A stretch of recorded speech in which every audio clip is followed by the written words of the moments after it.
Hello my dear students, next question हमारे पास में 11.4 है और क्वेश्चन में गिवन है monochromatic light of wavelength 632.8 nanometre is produced by a helium neon laser. The power emitted is 942 milliwatt. Okay, first A part यहाँ पर solve करना है. Find the energy and momentum of each photon in the light beam. Okay, तो अगर हम ए वाला part यहाँ पर देखें तो बहुत इजीली हम फाइंड कर सकते हैं. अगर हम फोटोन के एनर्जी की बात करें तो एनर्जी ऑफ फोटोन हम लिख सकते हैं H C by lambda. Okay, यहाँ पर अगर हम h का वैल्यू पुट करें, h का वैल्यू कितना होता है 6.63 इंटू 10⁻⁻34. और c का वैल्यू पुट करें तो c कितना होता है light speed of light that is 3 into 10⁻8 and divided by lambda का वैल्यू यहाँ पर है हमारे पास 632.8 और नैनोमीटर को मीटर में कन्वर्ट करने के लिए 10⁻⁹ का मल्टीप्लाई करेंगे. जब इसे हम कैलकुलेट करते हैं तो कैलकुलेशन के बाद हमको जो एनर्जी है वो मिलेगा 3.14 इंटू 10⁻⁻19 जूल. -19 जूल है ना, ये फोटोन का एनर्जी है. तो फर्स्ट का जो ए पार्ट है उसका पहला वाला पार्ट सॉल्व हुआ, एनर्जी हमने फाइंड कर लिया. अब हमको मोमेंटम फाइंड करना है. तो मोमेंटम फाइंड करने के लिए हम सिंपल सा lambda is equal to H by momentum P लिख सकते हैं. ओके, तो यहाँ पर अगर हम p का वैल्यू फाइंड करना चाहें तो p is equal to h divided by lambda लिख सकते हैं, है ना. p और h को इंटरचेंज कर सकते हैं. तो यहाँ पर हमने p हमको कैलकुलेट करना, that is the momentum.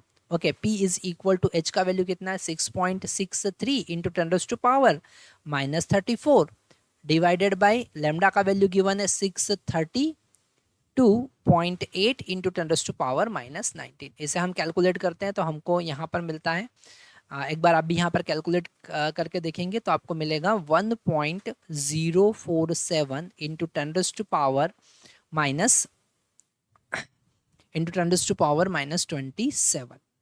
Okay, 10⁻⁻27 और यूनिट क्या होगा, मोमेंटम का यूनिट क्या होता है kg मीटर पर सेकेंड.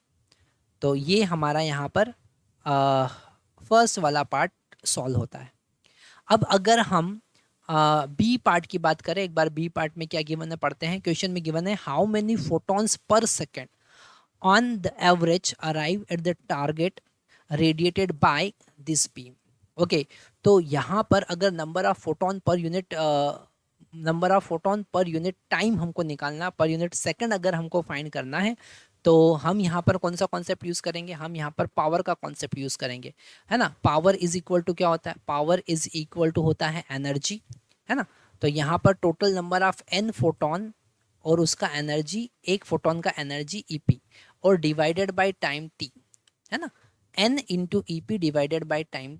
तो एन जो है वो टोटल नंबर ऑफ फोटोन है, टाइम जो है टी टाइम में एन नंबर ऑफ फोटॉन्स यहाँ से इमिट हो रहा है और ईपी एक फोटोन का एनर्जी है. तो इसको हम एन बाई टी को स्मॉल एन लिख सकते हैं, that is the photon per unit time into EP.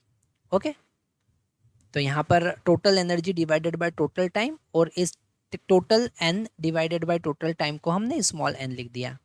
तो यहाँ पर अगर हम स्मॉल एन का वैल्यू कैलकुलेट करना चाहेंगे तो P divided by E P हो जाएगा. ई पी का वैल्यू हम यहाँ पर ऑलरेडी कैलकुलेट कर चुके हैं.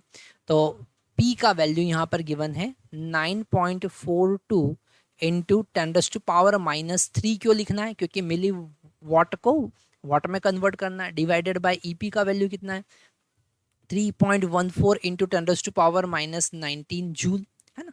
तो यहाँ से n हमको पता चल जाएगा. ये कैलकुलेट करने के बाद n का वैल्यू अगर हम चेक करें तो n का वैल्यू हमारे पास में आ रहा है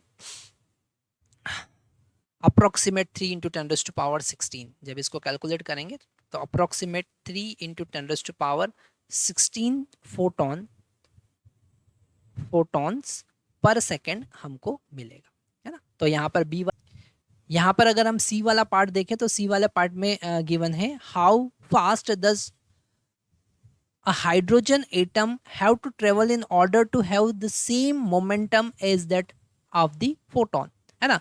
अगर ये जो मोमेंटम हमारे पास में आया हुआ है, ये आया है आंसर, अगर हम फोटोन की जगह हाइड्रोजन एटम की बात करें तो उसका मोमेंटम क्या होगा।